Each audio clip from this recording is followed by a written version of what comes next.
Hello my dear friends and my dear students, I hope आप सभी लोग बहुत अच्छे होंगे। जो भी मेरे पिछले वीडियोस हैं आपने जब देखा होगा तो काफ़ी ऐसी चीज़ें होंगी जो आपके डाउट्स क्लियर हो गया होगा।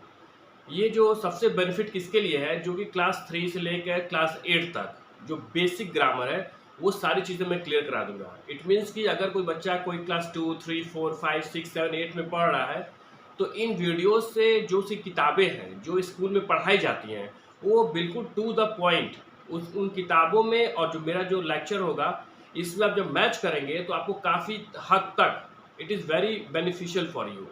आज हम पढ़ेंगे सब्जेक्ट वर्ब एग्रीमेंट। देखिए सब्जेक्ट वर्ब एग्रीमेंट क्या होता है कि इसमें जब हम पढ़ते हैं तो हमें शुरू से ये डाउट होता है कि सब्जेक्ट के बाद हमारा वर्ब कौन सा लगेगा।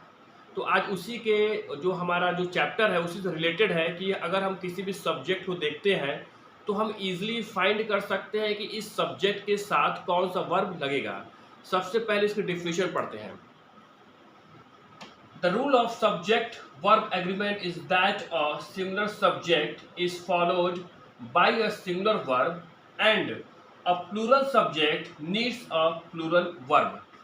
कह रहा है कि ये जो सब्जेक्ट वर्ब एग्रीमेंट है इसमें जैसे मान लीजिए कि अगर हम ये पहचान जाते हैं कि सिंगुलर सब्जेक्ट है तो हमारा सिंगुलर वर्ब लगेगा, और अगर हम ये समझ गए कि हमारा जो सब्जेक्ट है अगर वो प्लूरल है तो हमारा प्लूरल वर्ब ही लगेगा वहाँ पे। सब्जेक्ट वर्ब एग्रीमेंट का मतलब ये भी होता है कि सब्जेक्ट के बाद हम जो वर्ब लगाएंगे वो सब्जेक्ट के हिसाब से होगा और जो हमारा सब्जेक्ट आएगा वो वर्ब के हिसाब से होगा। यानी दोनों ही बातें हम कह सकते हैं कि अगर सब्जेक्ट वर्ब के हिसाब से होता है लगेगा और वर्ब हमारा सब्जेक्ट के हिसाब से ही आएगा। दोनों का जब एग्रीमेंट हो जाता है सब्जेक्ट और वर्ब का, इसे ही कहते हैं सब्जेक्ट वर्ब एग्रीमेंट, और इसका दूसरा नाम होता है सब्जेक्ट वर्ब कॉनकॉर्ड। देखिए एग्रीमेंट से ही आप समझ जाएंगे कि किस सब्जेक्ट के बाद हमारा सिंगुलर वर्ब होगा और किस सब्जेक्ट के बाद हमारा प्लूरल वर्ब होगा। बहुत सारे ऐसे सब्जेक्ट हैं, बहुत सारे ऐसे नाउन हैं जो कि आप इजीली फाइंड कर लेते हैं, लेकिन मैं उन्हीं सब्जेक्ट को बताऊंगा जहां पे थोड़े से डाउट्स होते हैं। तो चलिए देखते हैं। सबसे पहला example, each of these 4 pens is ready. देखिए 4 पेन तो यहाँ पे प्लूरल है, तो बहुत सारे बच्चे समझेंगे कि ये तो 4 पेन्स दिया हुआ है, ये तो प्लूरल होगा, तो यहाँ पे वर्ब हमारा क्या लग जाएगा, वर्ब हमारा आर लगा देंगे। लेकिन ये मिस्टेक हो जाएगा। जब भी सेंटेंस की शुरुआत होती है ईच से, यानी ईच का मतलब होता है प्रत्येक, तो ईच हमारा क्या दिखाता है, ये दिखाता है कि हमारा ईच जो है सिंगुलर सब्जेक्ट को बताता है। यानी ईच ऑफ 4 पेन्स, यानी चारों पेन में से कोई एक की बात कर रहा है।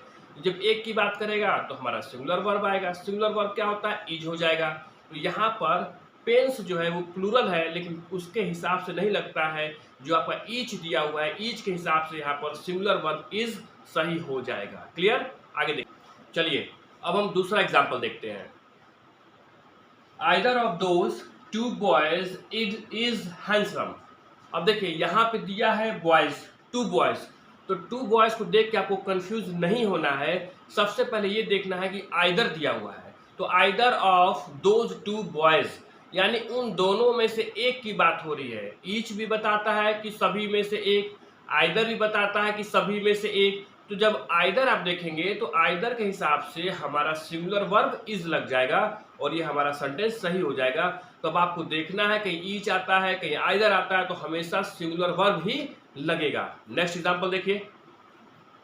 Neither of these 2 students is laborious. इसका मतलब ये है कि जो दोनों स्टूडेंट हैं दोनों में से कोई भी लेबोरियस नहीं है। जहां पर नाइदर भी आ जाएगा तो नाइदर वाले सेंटेंस में हमेशा सिंगुलर वर्ब का यूज होगा, और नाइदर बताता है कि दो में से या 3 में से या 4 में से कोई भी लड़का या लड़की, नाइदर ऑफ दीज 2 स्टूडेंट्स यानी इन दोनों में से कोई भी स्टूडेंट्स नहीं है, इज लेबोरियस। तो नाइदर वाले सेंटेंस में हमेशा इज आपका हेल्पिंग वर्ब लगेगा। नेक्स्ट देखिए।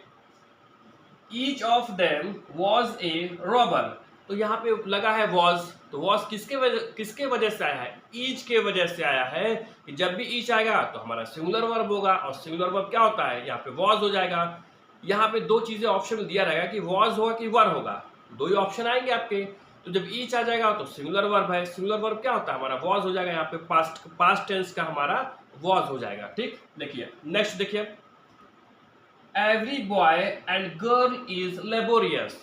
अगर जिस प्रकार से आपका ईच आता है, आइदर आता है, नाइदर आता है, उसी तरह से आपका एवरी भी अगर आ गया तो एवरी के बाद कोई भी सब्जेक्ट आता है, एवरी वाले सेंटेंस में हमेशा सिंगुलर वर्ब होगा। और यहाँ पे हमारा अकॉर्डिंग टू एवरी जो दिया हुआ है इस सेंटेंस में इज हमारा हेल्पिंग वर्ब होगा। क्लियर, नेक्स्ट देखिए, a black and white cat was running.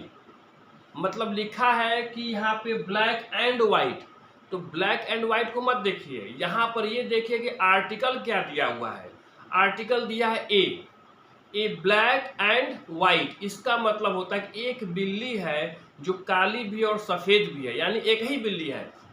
यहाँ पर ए जो हमारा आर्टिकल दिया हुआ है, ये आर्टिकल ये बताता है कि एक ही बार आर्टिकल आया यहाँ पे ए, तो ए अगर एक बार आएगा तो ये समझिए कि एक ही बिल्ली है जो काली और सफ़ेद भी है।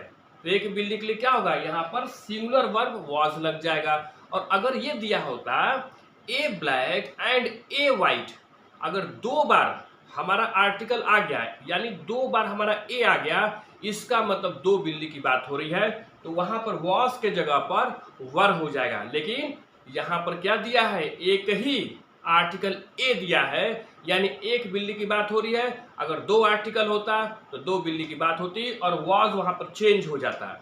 क्लियर, तो यहाँ पर क्या दिया है, एक ही बार ए आया है, तो यहाँ से समझ जाएंगे कि एक ही बिल्ली है जो कि काली और सफ़ेद है, तो वहां पर वॉज हो जाएगा और पूरा सेंटेंस वॉज रनिंग है वहां पे। ठीक है, यानी एक बिल्ली है जो कि काली और सफ़ेद है, दौड़ रही थी, तो ए के अकॉर्डिंग वहां पर ये जो आर्टिकल ए है ये बताता है कि एक ही बिल्ली है, इसलिए सिंगुलर वर्ब वॉज लग गया। क्लियर, नेक्स्ट देखिए, ए poet and A philosopher have come. कह रहा है कि ए पोएट एंड ए फिलोसोफर। अब देखिए दो बार आर्टिकल आया है, तो दो बार आर्टिकल का मतलब ये है कि दो पर्सन है। जब दो पर्सन होंगे तो हमारे पास, जैसे कि मान लीजिए ऑप्शन आपको दिया गया हैज लगाएंगे, हैव लगाएंगे, तो हैज कब लगता है, जब सिंगुलर सब्जेक्ट होता है, और हैव कब लगता है, जब हमारा प्लूरल सब्जेक्ट होता है। तो प्लूरल का मतलब ये हुआ कि यहाँ पे दो आदमी है, क्योंकि दो बार आर्टिकल आया है, इसका मतलब एक पोएट भी आया है और एक फिलोसोफर भी आया है। ये हमेशा ध्यान दीजिएगा कि अगर आर्टिकल दो है तो इसका मतलब दो पर्सन की बात हो रही है, तो यहाँ पर हैव लग जाएगा। और यही लिखा होता है ए पोएट एंड फिलोसोफर, यानी अगर एक बार आया होता आर्टिकल ए, इसका मतलब कि जो इंसान पोएट है वही इंसान क्या है, फिलोसोफर है। तो अब ध्यान देना है सेंटेंस में कि हमारा दिया क्या है sentence, A poet and A philosopher दिया हुआ है। अब समझ जाएंगे कि दो आर्टिकल है यानी दो पर्सन का बात हो रहा है, ये प्लूरल है, तो प्लूरल में क्या वर्ब लग जाएगा, हैव लग जाएगा। चलिए अब हम देखते हैं अगला example, the principal and the secretary were there. देखिए यहाँ पर दो आर्टिकल द आया है, यानी द दो बार आया ना यहाँ पे, यानी the principal and the secretary. इसका मतलब दो आर्टिकल का मतलब ये हुआ कि यहाँ पर दो पर्सन है, और जब दो पर्सन हो जाएंगे तो हमारा जो वर्ब होगा वो भी प्लूरल होगा। और यहाँ दिया है कि the principal and the secretary were there, was नहीं है, वर है, WERE वर, यानी वहाँ पे सेक्रेटरी भी थे और प्रिंसिपल भी थे वहाँ पर। क्लियर, यानी दो पर्सन की बात है, दो आर्टिकल यानी दो पर्सन की बात हो रही है। अब जो हम अगला एग्जाम्पल पढ़ेंगे थोड़ा इसको ध्यान दीजिएगा, इसमें आपको ये जानकारी होना चाहिए कि कौन सा प्रोनाउन कौन सा पर्सन है। जैसे हमारा आई है, ये फर्स्ट पर्सन है। क्लियर, जैसे हमारा होता है कि यू है, यू आपका सेकंड पर्सन है, ही शी आपका थर्ड पर्सन है। तो यहाँ पे ये पर्सन के हिसाब से काम होगा। ठीक है, पर्सन के हिसाब से वर्ब लगेगा। अब देखिए कैसे इसको करेंगे हम लोग, ये आपका जो एग्जाम्पल है, with the help of example आप समझ जाएंगे कैसे हम इसमें सेटिंग करते हैं। देखिए, you and he are good friends. तो देखिए यू क्या है कि सेकंड पर्सन है, और यहाँ पर जो ही है वह थर्ड पर्सन है। किसी भी सेंटेंस में अगर आपका सेकंड पर्सन और थर्ड पर्सन दोनों ही आता है तो सबसे जो प्रायोरिटी देंगे हम यहाँ पर, देखिए सेकंड और थर्ड का हम कंपैरिजन कर रहे हैं पर्सन में, तो जो हमारा सेकंड पर्सन होगा उसी के हिसाब से वर्ब लगेगा। तो यहाँ पे यू है, तो यू के हिसाब से हमारा जो सब्जेक्ट प्लूरल होगा वो हो जाएगा आर। क्लियर? वहां पे क्या होगा? आर हो जाएगा। यहाँ पर जो पर्सन है सेकंड पर्सन है और थर्ड पर्सन है। थर्ड पर्सन ही है, ही शी क्या है? हमारा थर्ड पर्सन है। और यू क्या है? Second person. तो सेकंड पर्सन के हिसाब से हम वर्ब लगाते हैं, इसलिए वहां पर यू के साथ आर आया हुआ है। नेक्स्ट एग्जांपल देखिए, you and I were playing cricket. अब देखिए यहां पर यू भी आया है और आई भी आया है। तो अगर हम सेकेंड पर्सन और फर्स्ट पर्सन की बात करेंगे तो जो प्रायोरिटी होगी वो फर्स्ट पर्सन की होगी। सॉरी, जो हमारा देखिए जो यू है, यू को कहते हैं सेकेंड पर्सन और आई क्या है? First person. तो प्रायोरिटी जो है या तो थर्ड पर्सन हो या तो फर्स्ट पर्सन हो, लेकिन हमेशा पहले प्रायोरिटी हम देंगे सेकंड वाले को, सेकंड पर्सन को। तो यू जानिए, यू जब भी आएगा तो अपने साथ में वर्ब जो है प्लूरल लेके आएगा। तो यहाँ पर जो हमारा वर्ब लगा हुआ है आर, वो जो हमारा वर्ब है वर जो लगा हुआ है वो यू के वजह से यहाँ पर प्लूरल लगा हुआ है। ठीक ना? तो you and I were playing cricket, यानी तुम और मैं क्रिकेट खेल रहे थे। तो सबसे पहले यू के हिसाब से यहाँ पे वर्ब हम प्लूरल लगाए हैं। क्लियर? नेक्स्ट देखिए, he and I were watching TV. अब यहाँ पर सेकंड पर्सन नहीं है, यहाँ पर सेकंड पर्सन नहीं दिया है। अब यहाँ पर दिया है थर्ड पर्सन और फर्स्ट पर्सन, यानी यहाँ पर दो तरह के पर्सन हैं, तीसरा वाला और पहला वाला। थर्ड पर्सन में ही शी आता है और फर्स्ट पर्सन में आई और वी आता है। समझ गए? तो अब यहाँ पर दो लोगों की बात हो रही है, तो दो थर्ड पर्सन और फर्स्ट पर्सन की वजह से यहाँ पर प्लूरल वर्ब होगा। कहीं पर भी थर्ड पर्सन आ गया और फर्स्ट पर्सन आ गया तो ये जान लीजिए कि दो पर्सन है यहाँ पर, और दो पर्सन की वजह से और यहाँ पे आया हुआ एंड। तो इसको हम क्या करेंगे? इसको मानेंगे थर्ड पर्सन और फर्स्ट पर्सन को प्लूरल सब्जेक्ट मानेंगे। अब प्लूरल सब्जेक्ट की वजह से यहाँ पर प्लूरल वर्ब लग जाएगा, इसलिए यहाँ पर वर्ब लगा हुआ है। क्लियर? अगला एग्जांपल देखिए, Mohan and he were present there. अब यहाँ पर देखिए पहले दिया था थर्ड पर्सन और फर्स्ट पर्सन, यहाँ पर जो है नेक्स्ट एग्जांपल में थर्ड पर्सन और थर्ड पर्सन। अब ये थर्ड पर्सन और थर्ड पर्सन मिला के हमारा ये प्लूरल सब्जेक्ट है। जिस तरह ऊपर जो है थर्ड पर्सन और फर्स्ट पर्सन को मिलाकर प्लूरल पर्सन बना था, वैसे ही यहाँ पर मोहन और ही मिलकर जैसे ये आपका बन गया प्लूरल सब्जेक्ट। तो जब प्लूरल सब्जेक्ट बन जाएगा तो यहाँ पर जो हेल्पिंग वर्ब आएगा वो हो जाएगा वर्ब। क्लियर? अब देखिए, I and you have committed a crime. I and you, तो यू क्या है यहाँ पर? यू आपका सेकंड पर्सन है, तो फर्स्ट पर्सन से हमको कोई मतलब ही नहीं। सबसे ज़्यादा जो हम प्रायोरिटी देते हैं सेकंड पर्सन को देते हैं, और यू के साथ हम हैव लगा देंगे क्योंकि यू हमारा प्लूरल सब्जेक्ट है, ये सेकंड पर्सन है। ठीक है? तो उसके हिसाब यू के साथ क्या आ जाएगा? हैव आएगा। अगर सिंगुलर होता तो हैज लगता, लेकिन यू क्या है? प्लूरल है। आप प्लूरल मानते हैं इसको, हम लोग प्लूरल नाउन मानते हैं। तो प्लूरल नाउन के साथ हमेशा प्लूरल वर्ब आएगा, इसलिए हैव यहाँ पे सही हो जाएगा। देखिए अगर थर्ड पर्सन और फर्स्ट पर्सन आएगा तो ये मिलाकर बन गया आपका प्लूरल सब्जेक्ट, और अगर थर्ड पर्सन और थर्ड पर्सन आ गया तो इसको ये दोनों मिलके बन जाएंगे प्लूरल सब्जेक्ट, तभी हमारा प्लूरल वर्ब आता है। और अगर कहीं किसी सेंटेंस में यू आ गया तो यू के वजह से हम प्लूरल सब्जेक्ट प्लूरल वर्ब हम लेते हैं। अगला एग्जाम्पल देखिए, many N orange was rotten. अगर मैनी के बाद ऑफ होता, ठीक ना, तो सेंटेंस अलग तरीके से बनता हमारा। यहाँ पे डायरेक्ट मैनी के बाद अगर many plus singular countable noun आ गया तो हमेशा वर्ब हमारा सिंगुलर ही होगा। क्लियर? इसको याद कर लीजिए कि मैनी के बाद अगर हमारा सिंगुलर काउंटेबल नाउन आता है तो उसके बाद जो हमारा वर्ब आएगा वो हमेशा सिंगुलर वर्ब आएगा, इसलिए यहाँ पे वॉज लगा है। ठीक है? आई होप ये सारे एग्जाम्पल आपको समझ में आ गए हैं। अब कुछ और एग्जाम्पल है जिसको हम डिस्कस करेंगे और इसके बाद हमारा सब्जेक्ट वर्ब एग्रीमेंट फिनिश हो जाएगा। चलिए अब अगला एग्जाम्पल देखते हैं। एवरीथिंग लुक्स ब्यूटीफुल, एवरीथिंग जहाँ पे भी आ गया, तो ये जानिए कि जो इसको मानेंगे हम सिंगुलर सब्जेक्ट। और ये जो सिंगुलर सब्जेक्ट लिखा हुआ है, इस लुक्स जो एस लगा दिए हैं, जब भी एवरीथिंग आएगा तो ये मान कर चलिए कि उसे हम सिंगुलर वर्ब मानते हैं। और लुक्स का मतलब ये है कि प्रेजेंट इंडेफिनिट टेंस में बताता है कि जहां पर सिंगुलर सब्जेक्ट हो जाएगा वहां पर एस और ई एस लगता है। ये बताता है एस और ई एस कि हमारा सिंगुलर सब्जेक्ट है, इसलिए वर्ब में एस और ई एस लग जाएगा। तो लुक में एस जो लगा, ये मत सोचे कि प्लूरल हो गया, वो एस बता रहा है कि आपका सिंगुलर सब्जेक्ट है और सिंगुलर सब्जेक्ट के साथ एस और एस लगता है वर्ब में। और वर्ब यहाँ क्या बता रहा है, लुक्स, ये बताता है कि ये सिंगुलर सब्जेक्ट है। क्लियर? जब भी एवरीथिंग आएगा तो हमेशा सिंगुलर वर्ब आएगी। चलिए आगे देखते हैं।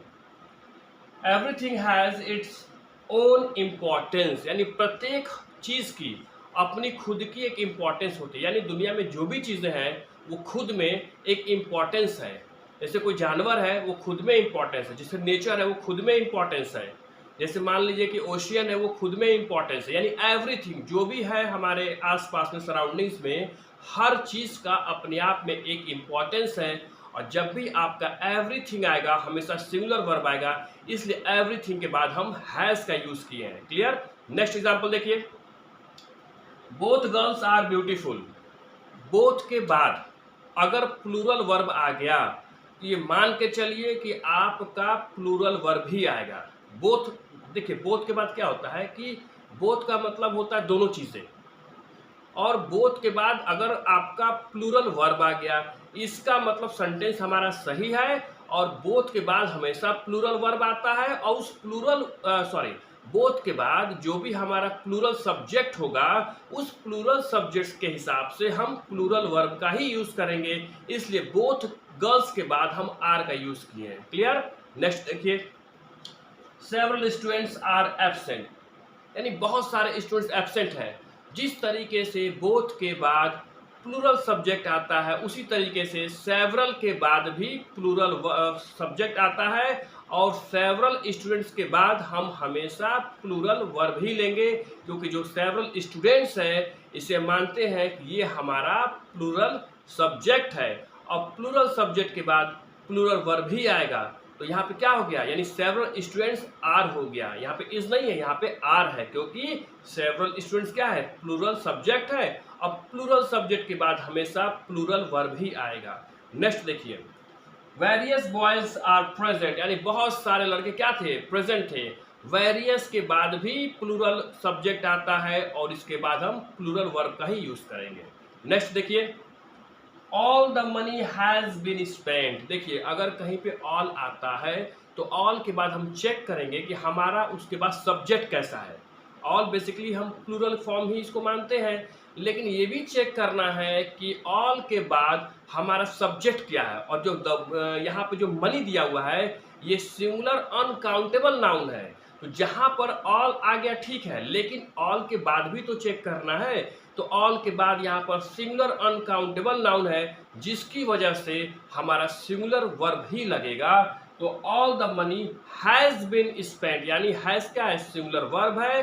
तो हमारा मनी क्या है, मनी सिंगुलर अनकाउंटेबल नाउन है, और सिंगुलर अनकाउंटेबल के नाउन के पहले अगर ऑल भी आता है तो उससे कोई मतलब नहीं है। और सिंगुलर अनकाउंटेबल के नाउन के बाद, सिंगुलर अनकाउंटेबल नाउन के बाद हमेशा सिंगुलर वर्ब ही आता है, इसलिए यहाँ पे हैज लगा हुआ है। क्लियर? सो आई होप ये सारा एग्जाम्पल आपको समझ में आ गया होगा। और अब हमारा सब्जेक्ट वर्ब एग्रीमेंट फिनिश हो गया, यानी अब कंप्लीट हो गया। अब सारे एग्जाम्पल यहाँ पे जो भी मैंने बताया आपको, आई थिंक ये बहुत ही आपके लिए it will helpful for you. और नेक्स्ट वीडियो में मैं अगला टॉपिक कुछ और पढ़ाऊंगा। Till then have a nice day, thank you.